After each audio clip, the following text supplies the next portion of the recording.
잠언 15장 28절부터 보겠습니다. 잠언 15장 28절부터 29절까지 보겠습니다. 의인의 마음은 대답할 말을 깊이 생각하여도 악인의 입은 악을 쏟느니라. 여호와는 악인을 멀리하시고 의인의 기도를 들으시느니라. 아멘. 이 두 구절은요, 의인과 악인의 말의 관계를 대조하여서요, 하나님의 응답하심과 심판의 그 원리를 가르쳐 주세요. 28절에 따르면 의인은 말을 신중하게 한다는 거예요. 근데 악인은 말을요 그냥 막 쏟아낸대요. 그냥 아무 말이나 사실 말이라는 것은 감정과 많이 결탁되어 있습니다. 그러니까 자신의 감정에 따라서 말이요 막 쏟아져 나온다는 거예요. 이 말하는 것에 대해서 말씀하신 다음에 여호와께서 악인을 멀리하신다라고 말씀하세요. 그러니까 막 아무렇게나 쏟아내는 말은요, 주님께서 멀리하신다는 거예요. 그러나 신중하게 주님 앞에 하는 그 의인의 말, 즉 여기에서 29절은 기도라고 표현합니다. 그러니까 의인의 기도는요, 주님 앞에 깊어지는 찡이 있다는 거예요. 주님 앞에 우리가 무언가 아뢰을 때요, 그 말이요, 그냥 막 생각나는 대로 막 아무거나 기도하는 게 아니고, 그 마음에 주님을 향한 신중함과 기품이 있다는 거예요. 주님께서 그 말을 기뻐하시고 받아주신다고 합니다. 그래서 지금 이 말씀을 우리의 삶에 적용한다면, 말은 신중해야 되는구나. 왜냐하면 그 말은 우리가 사람을 대하여만 하는 게 아니고 주님 앞에서 하는 말이기 때문이에요. 하나님께서는 우리의 말의 어떠함을 보신다라고 말씀하세요. 그리고 이러한 언어에 이거 일종의 습관이거든요. 자기 몸에 배어있는 습관이에요. 언어의 습관은요, 그 사람의 내면의 상태, 영적인 상태를 드러내게 된다는 거예요. 참 중요한 이야기죠. 그리고 지혜로운 사람은 말을 할 때 순서가 있다는 걸 알게 됩니다. 먼저 생각하고 말한대요. 악한 사람은 생각 없이 말한대요. 우리가 묵상해야 될 내용입니다. 나는 과연 말할 때 생각하고 말하는가? 생각하지 않고 하는가? 우리의 모든 말이 주님 앞에 아뢰는 기도가 된다고 한다면 우리의 기도는 깊이 생각한 언어인가? 아니면 그냥 생각 없이 막 아무렇게나 내뱉어 버리는 생각인가? 라는 것을 우리가 스스로 좀 점검할 필요가 있습니다. 다음에 30절부터 33절 보겠습니다. 눈이 밝은 것은 사람을 기쁘게 하고 좋은 기별은 뼈를 윤택하게 하느니라. 생명의 경계를 듣는 귀는 지혜로운 자 가운데 있느니라. 훈계받기를 싫어하는 자는 자기의 영혼을 경히 여김이라. 견책을 달게 받는 자는 지식을 얻느니라. 여호와를 경외하는 것은 지혜의 훈계라. 겸손은 존귀의 길잡이이니라. 아멘. 30절은 이제 눈에 대해서 이야기합니다. 눈이 밝은 것은 마음을 기쁘게 한다. 눈이 밝다는 것이 무슨 의미일까요? 이거는 시력만 이야기하는 게 아니에요. 여기에서의 눈이 밝다는 것은요, 우리가 사람을 대할 때 이렇게 밝은 눈으로 대하는 것이 일종의 표정이다라는 의미를 갖습니다. 그 표정이 언제나 밝은 거예요. 그 사람을 볼 때 밝은 에너지가 느껴진다는 거예요. 이런 밝은 에너지를 가지고 있는 사람은 주변 사람에게도 다 영향을 미친다는 거죠. 제가 어제 안수 집사님 잠깐 또 뵙고 왔는데요. 그 병상에서 어제 이렇게 웃으세요. 이렇게 이야기를 나누면 이렇게 웃으시는데요. 어제 그 생각이 들었습니다. 우리 안수 집사님 눈이 밝으신 분이구나 라는 생각이 들었어요. 왜냐면 여기에서의 눈이 밝다는 것은 상대방에게 자신을 나타내는 거거든요. 웃음이 있으세요. 그 마음에 항상 이 기쁨이 있으세요. 주님을 향한 이 믿음이 있으세요. 이제 뵐 때마다 느끼는 거거든요. 사실 이 눈이 밝은 태도는 자신의 어떤 상황에 그렇게 크게 좌우되지 않습니다. 여기에서의 눈이 밝다는 것은 그 사람의 인품을 나타내거든요. 그 사람의 마음을 나타내거든요. 그 주님께서 말씀하시는 거예요. 이 눈이 밝은 것은 마음을 기쁘게 한다는 거예요. 본인의 마음만 기쁜 게 아니고요. 상대방도 기쁘게 합니다. 오늘 우리가 주님 제가 눈이 밝은 자가 되겠습니다 라는 기도를 드렸으면 좋겠어요. 좋은 기별은 뼈를 윤택하게 한다. 이 좋은 기별은 일종의 말에 해당합니다. 그렇죠. 눈이 밝은 것, 그 사람의 어떤 표정, 이런 게 상대방을 기쁘게 하지만 좋은 기별은 기쁨을 주는 말이 있다는 거예요. 이게 뼈를 윤택하게 한대요. 뼈는요, 성경에서 사람의 이 생명력을 의미합니다. 내면에 있는 생명력을 의미해요. 그러니까 말을 좋게 하는 자, 아부하는 게 아니에요. 말 자체에 이 좋은 기쁨에 이 심지가 있는 사람은요, 사람을 치유하고 생명을 주는 은혜가 있다는 거예요. 그럼 오늘 이 한 절 가지고 기도하세요. 하나님, 저의 눈이 밝아서 마음을 기쁘게 하는 자 되기 원하나이다. 제가 좋은 기별을 전하는 자가 되어서 뼈를 윤택하게 하는 자 되기를 원하나이다. 기도하시면 좋겠습니다. 그다음에 생명의 경계를 듣는 귀는 지혜로운 자 가운데 있느니라 라고 말씀하세요. 이 생명의 경계는요, 생명의 지게와 같이 땅의 경계와 같이요, 사람을 생명으로 옮길 수 있는 귀가 있다는 거예요. 어떤 이야기를 들을 때요, 야, 이거는 생명이야. 아, 이건 아니야. 라는 걸 깨닫는다는 거죠. 그래서 그 생명의 경계를 지혜롭게 깨닫고 듣는 귀가 있대요. 이 지혜로운 귀, 생명의 경계를 듣는 귀가 누구에게 있는가? 지혜로운 자에게 있다는 거예요. 뭐 같은 이야기예요. 지혜로운 자에게 생명의 경계를 듣는 귀가 있죠. 생명의 경계를 듣는 귀는 지혜로운 자 가운데 있어요. 근데 여기서 지혜로운 자의 특징이 무엇입니까? 무언가 들을 때요, 분별하여 듣는다는 거예요. 아, 여기에 생명이 있구나. 아, 이건 생명이 아니야. 분별하여 듣는다는 거예요. 무언가 말을 들을 때, 아, 이거는 생명으로 나아가는 훈계야. 이건 들어야 돼. 이런 것을 찾아 들을 수 있다는 거예요. 이제 32절은 훈계를 받아들이는 자와 거부하는 자의 차이가 나타납니다. 이건 이제 잠언에 계속 반복되는 얘기예요. 훈계를 싫어하는 자는 자기 영혼을 경하게 여기는 것이다.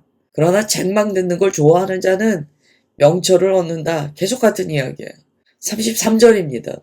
여호와를 경외하는 것은 지혜의 훈계라. 겸손은 존귀의 길잡이이니라. 여호와를 경외하는 것은요, 겸손과 연결된다는 거예요. 겸손한 자가 여호와를 경외하는 자예요. 겸손하지 않으면 안 된다는 거예요. 그런데 특별히 겸손을 존귀의 길잡이라고 표현합니다. 이 존귀는요, 영광과 축복을 의미해요. 겸손한 자는요, 하나님을 경외하고 하나님의 영광을 보게 되고요, 하나님의 축복을 받게 된다는 거예요. 겸손은 너무나 중요해요. 위장된 겸손이 아니에요. 우리 그리스도인들이 잘못하면 자꾸 겸손을 위장하잖아요. 겸손한 척 하잖아요. 이건 정말 마음으로 내면이 겸손한 걸 의미합니다. 내가 겸손하게 행동해야지, 그게 아니고요, 마음 자체가 겸손한 거예요. 이걸 이제 예수님께서는 정말 이 마음이 가난하다고 표현하세요. 마음이 파산했다고 표현하세요. 그게 겸손이에요. 그런 사람은요, 하나님의 영광과 축복을 받게 된다는 거예요. 그 다음에 잠언 16장 보겠습니다. 1절부터 3절이에요. 마음의 경영은 사람에게 있어도 말의 응답은 여호와께로부터 나오느니라. 사람의 행위가 자기 보기에는 모두 깨끗하여도 여호와는 심령을 감찰하시느니라. 너의 행사를 여호와께 맡기라. 그리하면 내가 경영하는 것이 이루어지리라. 아멘. 마음의 경영이 사람에게 있다. 이게 무슨 의미일까요? 마음의 경영, 이거는 마음을요, 이렇게 배열하는 걸 의미합니다. 어떤 계획을 세우고 이렇게 배열하는 거예요. 마치 이렇게 진열장에 딱 물건들을 질서 있게 배열하는 것처럼요, 마음을 그렇게 계획을 세워서 진열하는 거예요. 배열하는 거예요. 사람은요, 자기 마음을 경영할 수 있는 능력이 있습니다. 너무 중요한 말씀이에요. 제 마음 저도 모르겠어요. 이거는 혼돈하고 무질서한 사람의 특징이에요. 하나님께서는요, 우리의 마음을 능히 경영할 수 있도록 하셨어요. 제 마음이 이래서 어쩔 수 없어요. 과연 그럴까 생각해 보셔야 돼요. 요즘에 이제 분노 조절 장애 이런 말도 많이 사용해요. 분노를 조절하는 것이 문제가 있는 걸 우리는 장애라고 해요. 같은 이야기예요. 마음을 경영하지 못하는 것은 무언가 장애가 있다는 거예요. 그래서 우리는 오늘 이 아침에 늘 생각하셔야 돼요. 아, 내 마음을 경영할 수 있는 힘을 주님께서는 내게 주셨다. 내 마음을 방치하지 말자. 내 마음이 하나님의 의로운 길을 따르도록 내가 내 마음을 잘 배열하고 계획을 세우고 붙들어야 된다. 라는 걸 새기셔야 돼요. 그런데 그렇게 마음을 경영하는 것이 사람에게 있어요. 그런데 그 다음에 이런 말씀을 하세요. 말의 응답은 여호와께로부터 나온다. 그 이야기는요. 우리는 자신의 마음을 잘 경영하래요. 그러면 주님께로부터 주님의 주권으로 응답이 온다는 거예요. 그러면 우리의 영역은 어디까지입니까? 우리는 자기의 마음을 잘 경영하면 돼요. 그리고 응답은요. 주님의 주권하에 주님께서 우리에게 베풀어 주신대요. 뭐 우리는 응답에 대하여 우리가 주권을 가진 것처럼 생각할 이유가 없어요. 우리는 내게 주신 하나님의 은혜를 따라 나 자신을 잘 경영하면 돼요. 응답은 주님께 있다는 거예요. 주님께서 선하게 베푸신다는 거예요.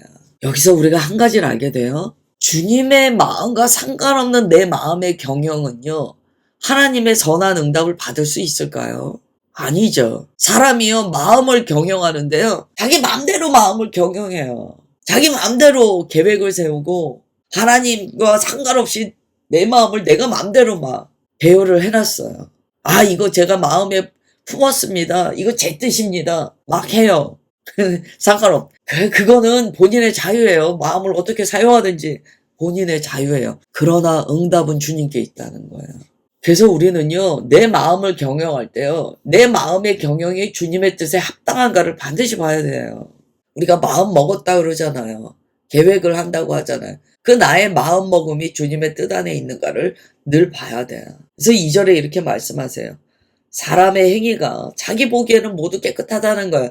내가 마음 먹고 내가 열심히 살아요. 깨끗해 보이죠? 그러나 주님께서는 우리의 심령을 감찰하신대요. 그 마음이 하나님의 말씀에 온전한가를 주님께서는 늘 보고 계시다는 거예요. 이 마음의 경영을 어떻게 해야 되는가를 우리가 깨닫게 됩니다. 내가 목표를 딱 정해놓고 내가 마음을 경영해 나가요. 그런데 그것이 주님과 상관없다면 그게 과연 깨끗하느냐는 거예요. 사무엘상 16절 7절에 보면 이렇게 되어 있어요. 여호와께서 사무엘에게 이르시되 그의 용모와 키를 보지 말라. 내가 이미 그를 버렸노라. 내가 보는 것은 사람과 같지 아니하니 사람은 외모를 보거니와 나 여호와는 중심을 보느니라. 이게 이제 다윗을 콜링하실 때 장면이에요. 하나님은 마음을 보세요. 다윗이 목동으로 있을 때요. 그 마음의 경영이 하나님의 뜻 안에 있었어요. 주님께서 기뻐하셨다는 거예요. 그래서 3절에 말씀하시는 거예요. 너의 행사를 여호와께 맡기라. 그러면 여기에서 너의 행사는 무엇과 연결됩니까? 마음의 경영과 연결돼요. 그 마음의 경영을 여호와께 맡기라는 거야. 그리하면 내가 경영하는 것이 이루어지리라. 아, 놀랍죠. 사람에게는 마음을 경영할 수 있는 힘이 있어요. 열심히 자기 마음을 경영합니다. 막 자기가 계획을 짜고요. 이거 된다는 거예요. 막 이렇게 하면 된다는 거예요. 나름 열심히 사는 사람들의 특징이에요. 그런데 그 마음의 경영이 주님 안에 있는가를 살폈는가? 그래서 3절에 말씀하시는 거예요. 너의 행사를 여호와께 맡겨라. 마음의 경영을 그 마음이 주님 뜻에 합당한가를 늘 살펴라. 그래야 너의 경영하는 것이 주님 안에서 선하게 이루어진다. 라고 말씀하세요. 우리가 읽은 이 3절의 말씀은요. 사람의 계획과 하나님의 주권이 어떻게 공존하는지를 보여줍니다. 사람은 뭐든 계획 짤 수 있어요. 사람에겐 그 능력이 있어요. 계획을 짜고 실천하여 나아가는 능력이 있습니다. 그러나 잠언 16장 1절부터 3절은 이렇게 결론 내려주세요. 결과는 하나님께 달려있다는 거예요. 제가 계획 짜고 하는데 잘 되는데요. 그것은 현재적으로 자기 생각이 잘 되는 거예요. 우리의 모든 삶의 경영은 주님의 뜻 안에 있어야 합니다. 그리스도인은 이걸 잊으면 안 돼요. 주님 안에, 주님의 경영하심 안에 내가 있다는 것을 늘 기억해야 합니다. 인간의 열심이라는 것은요, 순간적으로 주님의 뜻을 벗어나기가 너무나 쉬워요. 인간은 이 탐심이라는 게 있잖아요. 자기의 이 본성적인 열정이라는 게 있잖아요. 하나님 뜻대로 나아가는 것 같아도요, 그 경영하심을 세밀하게 주님의 뜻 안에 두지 않으면은요, 큰 목표는 주님의 것인 것처럼 세웠지만 중간에 틀어지는 경우가 너무나 많습니다. 그래서 잠언 16장 1절부터 3절은요. 그동안 잠언의 15장까지의 말씀보다 훨씬 더 깊어지는 것을 보게 돼요. 주님께서 굉장히 디테일하게 우리를 이끌어 나가신다. 이게 이제 16장에 나옵니다. 그 다음에 4절부터 7절 보세요. 여호와께서 온갖 것을 그 쓰임에 적당하게 지으셨나니 악인도 악한 날에 적당하게 하셨느니라. 물은 마음이 교만한 자를 여호와께서 미워하시나니 피차 손을 잡을지라도 벌을 면하지 못하리라. 인자와 진리로 인하여 죄악이 속하게 되고 여호와를 경외함으로 말미암아 악에서 떠나게 되느니라. 사람의 행위가 여호와를 기쁘시게 하면 그 사람의 원수라도 그와 더불어 화목하게 하시느니라. 아멘. 4절이요. 참 주님의 섭리를 잘 나타내 주시는 말씀이에요. 하나님께서 온갖 것을 쓰임에 적당하게 지으셨다. 악인도 악한 날에 적당하게 하셨다. 이렇게 말씀하세요. 사람이요, 아무리 자기 맘대로 살아도요, 악한 자는요, 그 악함도 주님께 쓰임받는데요. 제가 좀 이런 표현을 해볼까요? 자기가 악하게 살았어요. 그래갖고 막 하나님 어떻게 나한테 이러실 수가 있어요. 근데 돌아보면 뭘 경험하게 되는 줄 아세요? 내가 이렇게 악하게 한 것도 주님께서는 주님의 일에 사용하셨다는 거예요. 우리가 어떻게 지혜로워야 됩니까? 내가 선한 일에 사용받는 것을 기도해야 돼요. 하나님의 주권과 섭리 아래 우리가 있다는 것을 명확하게 보여주는 말씀이 4절입니다. 온갖 것을 다 그 쓰임에 적당하게 지으셨다는 거예요. 창조주 하나님께서는 모든 것을 주의 섭리 안에 다 사용하신다는 거예요. 심지어 자기 자유의지로 악을 행하는 자들도요, 하나님의 도구로 사용된다는 거예요. 이게 우리가 출애굽기에서 보는 내용이에요. 우리가 바로의 이야기를 계속 나누고 있잖아요. 바로가 그렇게 악하게 계속 하나님의 뜻을 거역하는데요. 그것조차도 하나님께서는 구원의 도구로 사용하셨다는 거예요. 그러나 바로는 자기의 영혼은 구원받지 못해요. 이게 하나님의 세계를 경영하시는 방법입니다. 때로 우리가 이런 마음을 가질 필요가 있어요. 아우, 하나님, 이게 정말 잘못됐습니다. 이게 문제입니다. 그러나 때로 우리가 그런 불의한 일을 볼 때요, 하나님께서 우리를 그 불의한 일을 고쳐나가도록 하는 선한 도구로 우리를 사용하세요. 그러나 그 결론이 주님께 있다는 거 우린 잊으면 안 돼요. 하나님께서 모든 것을요, 하나님의 뜻 안에 다 사용하시기 때문에 내가 끝을 보려는 태도는 좀 우리가 지양해야 됩니다.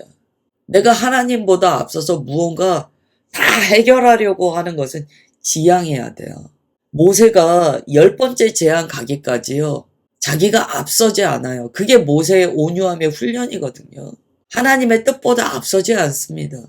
하나님께서 전하라 하신 것 이상으로 나아가진 않아요. 모든 것의 경영이 주님께 있기 때문에 바로조차도 하나님의 도구로 쓰임받는 것을 알기 때문에 앞서지 않아요.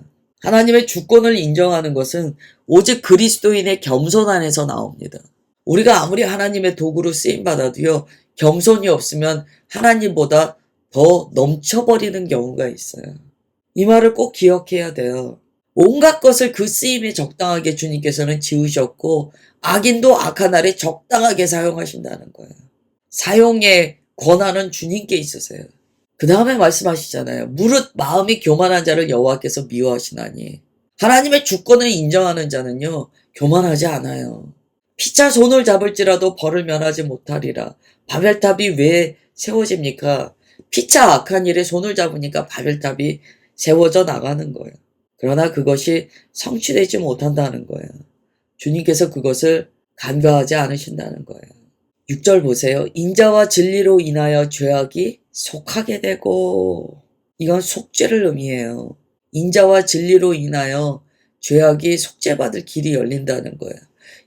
여호와를 경외함으로 말미암아 악에서 떠나게 되느니라. 우리가 어떤 문제를 발생시켰어요. 스스로 발생시켰어요. 잠언 말씀에 따르니까 내가 주님의 뜻에 거역하는 일이 있어요. 그러면 어떻게 해야 됩니까? 주님의 인자와 진리에 기반하여 주님께 용서하심을 구해야 돼요. 주님께서 그 죄를 속하여 주신다는 거예요. 잠언에요, 이런 긍휼히 여기시는 하나님의 말씀이 적혀 있습니다. 잠언은 너무 칼 같아. 매일 우리를 찔러. 그렇지 않아요. 6절에 보시면 하나님은 인자와 진리가 있으셔. 진리의 말씀을 들었다면 인자로서 우리에게 긍휼을 베풀어 주시는 주님께 죄사함을 구해. 그러면 너의 죄악이 속죄함을 얻게 될 거야 라고 말씀하세요. 그 여호와를 경외함은 자신의 죄를 인정하고 주님께 나아가는 태도입니다. 그러면 우리가 악으로부터 떠난다는 거예요. 용서받을 길이 있다는 거예요. 너무 잠언 읽으면서 고통스러워하지 말라는 거예요. 나머지는 다 주님께서 이미 주셨던 말씀이에요. 사람의 행위가 여호와를 기쁘시게 하면 원수라도 화평케 되는 은혜가 있습니다. 오늘 여기까지 보겠습니다. 하나님 아버지, 오늘도 잠언의 말씀을 통하여 주님의 놀라운 은혜를 경험합니다. 하나님, 우리가 정말 주님 앞에 눈이 밝은지, 주님께서 주시는 그 기쁨을 표현하는 자인지 오늘 말씀 따라 우리 자신을 한번 되돌아봅니다. 주님께서는 눈이 밝은 자, 또한 그 입술로 주님의 선한 것을 바라는 자, 그러한 자를 기뻐하신다고 오늘 가르쳐 주셨습니다. 오늘 우리가 만나는 자들에게 하나님 눈이 밝음을 나타내게 하시고 좋은 기별을 전하게 하옵소서. 또 마음의 경영이 우리의 능력으로 아무리 가능한 것처럼 보여도 그 마음의 경영이 주님의 다스림 아래에 있어야 된다는 것을 배웠습니다. 하나님, 오늘 마음의 경영을 주님의 주권 아래 겸손하게 행하는 우리가 되게 하옵소서. 그래서 모든 응답이 주님께로부터 나옴을 깨닫게 하시고 주님의 선하신 경영 아래 우리의 마음이 있게 하옵소서. 주님, 그렇게 역사하여 주심을 믿사오며 사랑하는 주 예수 그리스도의 이름으로 기도드리옵나이다. 아멘.